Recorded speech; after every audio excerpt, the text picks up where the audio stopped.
Je vous souhaite la bienvenue dans notre méditation « Sa grâce nous suffit » qui a pour titre « Maintenant, c'est notre tour ».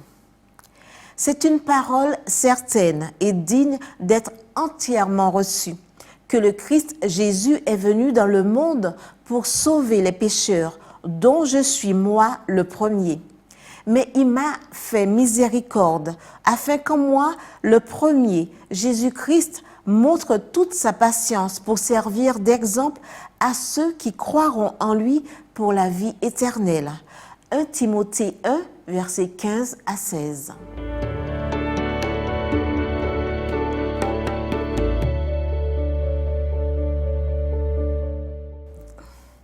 Paul était la preuve que l'Évangile transformait des vies. Il ne se lassait pas de témoigner.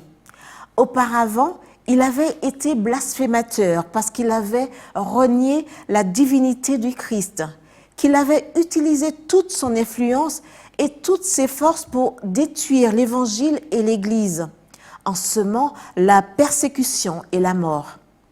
Il avait été impitoyable, orgueilleux, violent et aveugle à la vérité. Étienne, parmi tant d'autres, en avait fait les frais.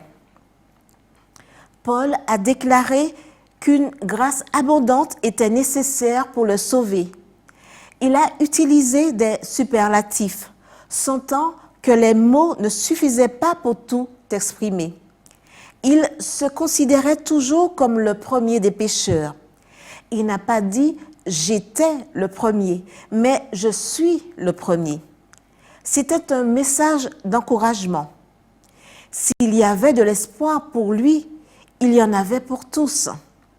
De persécuteur, Paul est devenu prédicateur. D'assassin, il s'est transformé en pasteur. De commissaire du mal en missionnaire pour le bien. De fanatique du formalisme en héros du christianisme. Nous devons avoir la même passion que Paul. La division sud-américaine l'a éprouvé aussi. Soutenus par toutes les unions et institutions, nous sommes reconnaissants aux pionniers qui se sont sacrifiés et sont venus un jour sur nos terres avec le message de l'Évangile. C'est pourquoi nous avons envoyé et soutenu pendant 5 ans 25 missionnaires et leurs familles dans des lieux extrêmement inhospitaliers.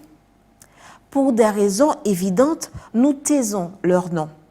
Mais nous remercions Dieu de les avoir envoyés pour accomplir la mission.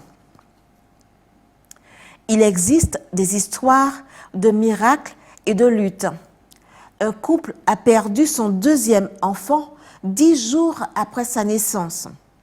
L'enterrer a été une lutte parce que rien de chrétien ne pouvait être reçu dans ces terres. D'autres ont dû apprendre différentes langues, cultures, façons de manger et de se faire d'autres amis. De nombreuses conquêtes ont déjà eu lieu en plusieurs endroits. Ce sont des vies transformées et ajoutées au royaume de Dieu.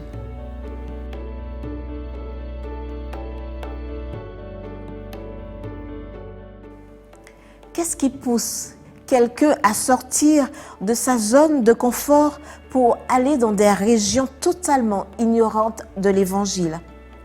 Qu'est-ce qui motive ceux qui n'y vont pas, mais qui offrent leur soutien par des offrandes et des prières?